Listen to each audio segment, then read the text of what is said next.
Clinton McCracken, and I'm one of the art teachers at Howard Middle School, and I'm going to do a quick little demonstration of oil pastels and how to draw a pretty simple sunflower for those people who are interested in participating in our collaborative art project, which is based on Vincent Van Gogh's sunflower paintings.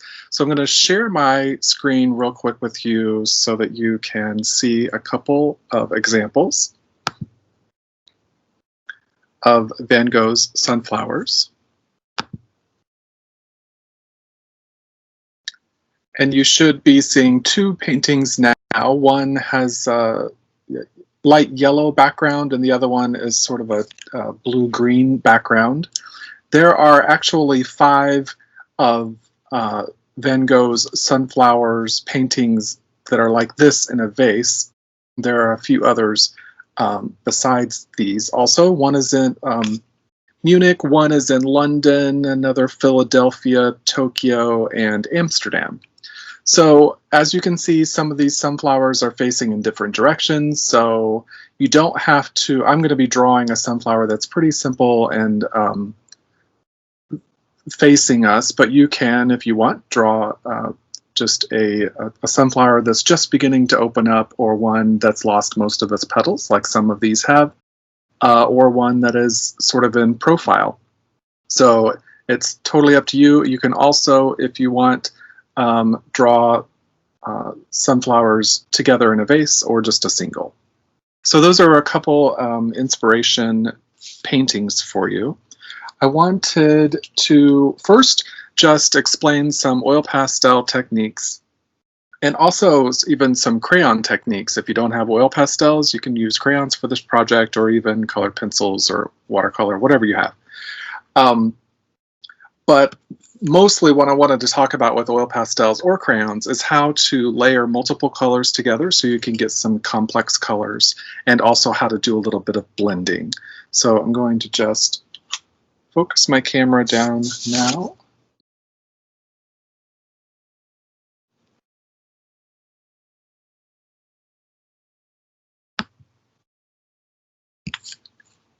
Okay. So I'm going to start with, actually I'm just going to start with crayons. That's the pretty simple one. It's a little harder to get color mixings with crayons, but it is possible. So the one thing I do recommend is that you use your white sort of as a blender. It will lighten the colors a little bit, but you can darken them up after. And always use multiple colors for whatever area that you're coloring in, and that will give you some complex color and give you the ability to add some value also. So I'm just going to be drawing little swatches. So I'm going to start with my lightest crayon, which is a yellow. And I'm not pushing as hard as it will go yet. If you push really hard at the beginning, then you won't be able to get other colors on top of it. And then I'm going with a little bit darker orange, but not my darkest. And I'm not coloring, I'm going to try to get a yellow gradation from yellow to a dark orange here. So I'm not going all the way over there, I'm leaving that mostly yellow.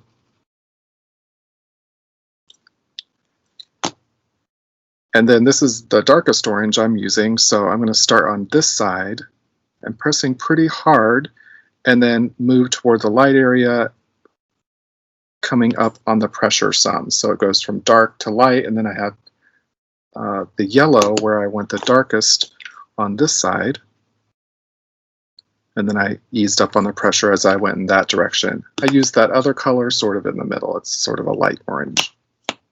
Then you can take your white crayon and you press pretty hard, and I use little circular motions,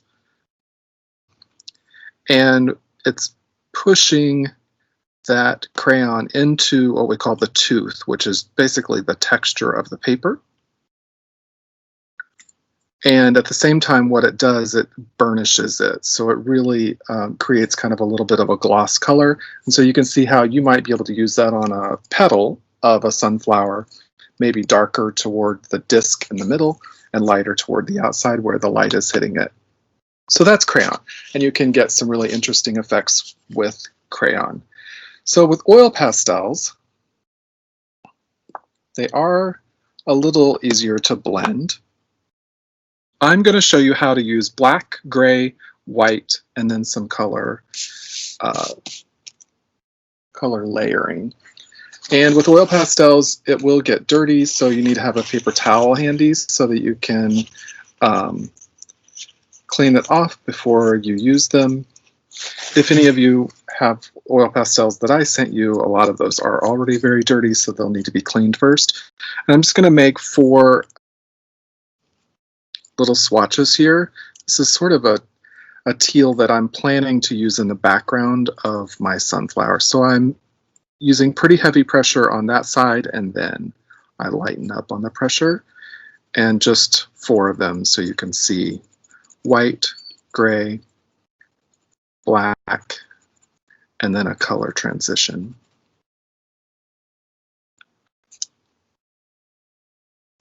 The paper I'm using has a little bit of tooth, so you can see some of those white spots in the middle. When we're done, most of those will be gone because the paper will be filled with a lot of the pigment. Okay, so I'm going to start with white.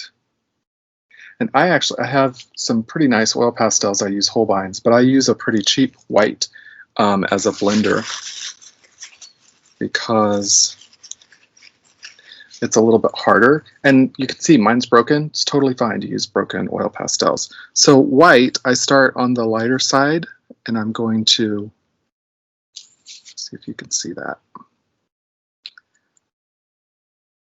Once again, I'm using sort of little circular motions, and I go toward the darker area. It's now, because it's white, it has lightened it a lot, so I could go back and bring in some of the dark over the top of the light. The other thing that you can do is you can use your fingers to blend a little bit, and some people will use a paper towel or a tissue. It's not my favorite way to blend, but you can try it to see if that works for you.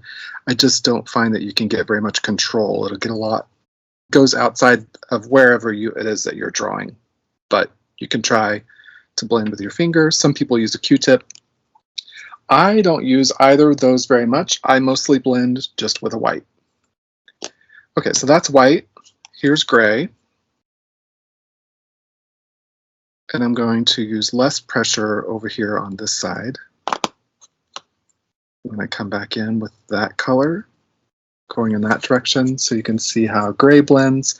Black is such a strong color, has so much pigment that it takes very little.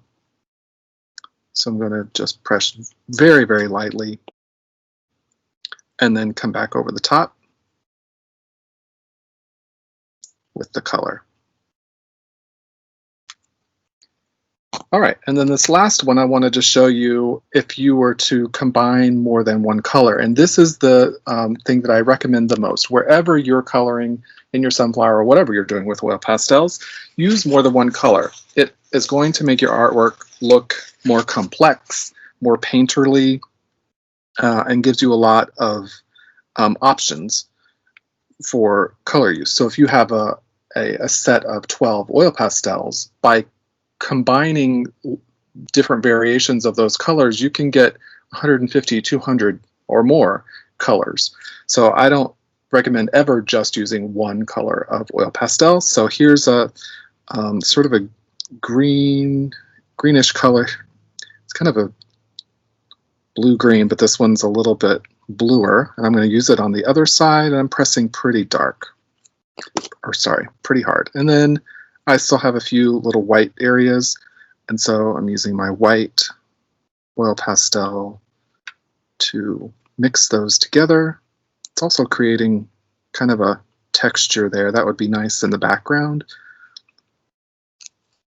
Okay, I'm going to hold that up, see if you can see it a little bit better.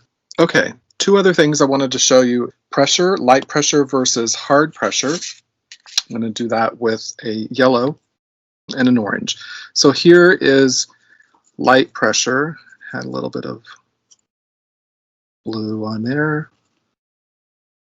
And then this one, I'm going to push really hard. So if I push hard, I'm going to be able to add fewer layers. I can add more layers to this and eventually end up by using heavy pressure. But here is light pressure on that one. And I'm just going to do it kind of in that corner because I'm going to blend with my white. And then this one over in this corner. So this is already pretty much done. I'll hold that up so you can see the color a little better. And on this one, clean my white. It's got some blue on there. I start on the lightest area and work my way toward, again, I'm using circular motions, work my way toward the darker area. And you'll be able to see kind of the effect of both of those. So light pressure and heavy pressure. And those are pretty much the techniques that you can use. So there are others, stippling and hatching, cross-hatching, and sgraffito, but that's all you need. So here I'm going to show you how to draw this sunflower, and then I'm going to do just one or two petals, and then a little bit in the background, and then that's pretty much it. So the easy way, and I'm just going to, here we go, there's my other square. The easy way, I don't ever actually draw with a pencil with oil pastels because the pencil will show through. I draw with whatever lightest oil pastel it is that I'm going to be using. So I draw a circle. Actually, I would normally draw with this one, but so that it will show up better on the camera, I'm going to draw with a little darker orange. So I start with a circle. Does not have to be perfect. Don't trace anything. It's an organic object, and it's better if it's not perfect anyway. And my camera is skewed. You can see it's at an angle, so it's not perfect either.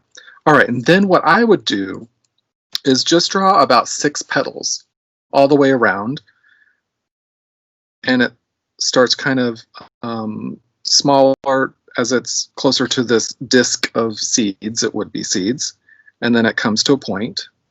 And I'm just going to draw, these do not have to be perfect. And if they're not perfect, it's even better. I'm just drawing about 6 of them. We'll see how many. That one, it goes off the page, which is fine also. Yeah, I had room for about 6. A couple of them are larger, a couple are smaller. Let me hold it up so you don't see the distortion. And then next to each of those, we're going to put one kind of behind it. So I'm going to start right here. So that one's behind. And it doesn't have to be the same side. I'm going to go to this side of this one. Make that one a little bigger. This side. The more random, the more natural it's going to look. And I kind of have this big open space, so I'm just going to add an extra one right there. Then you can do that again if you have big open spaces, but if it's a small space like here, you can just put one more like that. This one, I'm just going to put one more. I think all of mine is just going to be one more. Just like a little triangle there at the top finishes it out, and those are kind of the farthest back. And then you have your sunflower, and each of those you can shade in with the color transitions like I showed you. I'm just going to do 1 or 2, and I'm going to be using these 3 colors. So I have a yellow, I have my sunflower is going to be a lot more orange than Van Gogh's. A lot of his are pretty brown, but they have done some studies of the paint, and they do believe that it has faded over time, that it used to be a little bit brighter. So I'm going to go with these oranges and a dark brown in the middle, maybe even with a little bit of black. So I'm going to start with my lightest value right here on the tip of that leaf, sorry, that petal. And it goes outside the lines. That's okay, because I'm going to come in with a background anyway. And then I'm going to my next color, kind of in the middle. I'm doing sort of a light pressure. And then here in the next to where the seeds will be, I'm putting a little bit of a darker. orange. And then I'm taking my white, working from the yellow toward the darker. Because if I work from the dark, I'll get a lot of that dark orange down there, and I want to keep it over here. And there's one petal already done. That's it. It's very painterly. It does not have to be perfect. We'll do one more, and this one I'm going to do next to it so you can see how I can distinguish it. This one that's in the very back, I'm going to make it a lot darker so that it sticks out, so that it sort of stands out.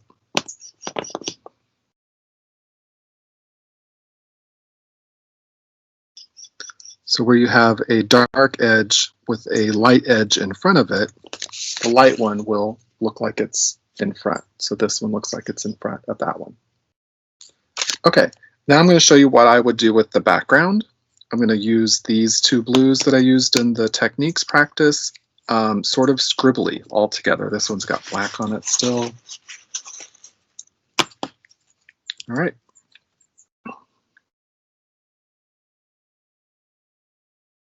And I'm just going to do a little bit. Some people would do this first, backgrounds first, and I think with this work it doesn't matter that much.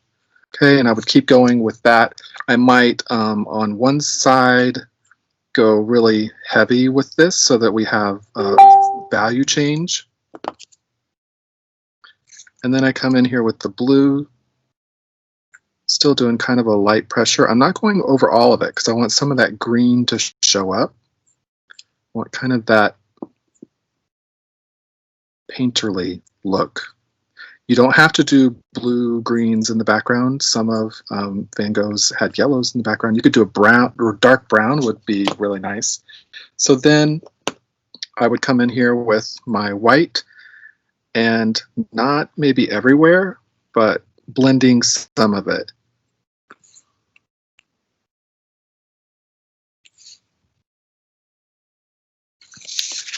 Okay, and that's how I would, which side did I do it? I did that side. That's how I would do some of the background. You could even try to come in with a colored pencil later if you wanted to get a really good edge around the petals. And then I just wanted to show you a little bit for the inside. I would go with a dark brown.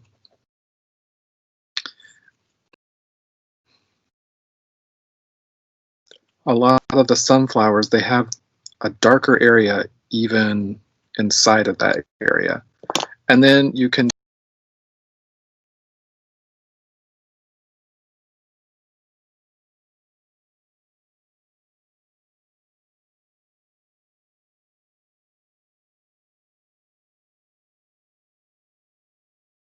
black right here in the middle later.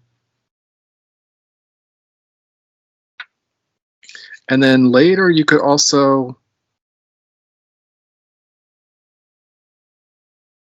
get a few details in your petals like that.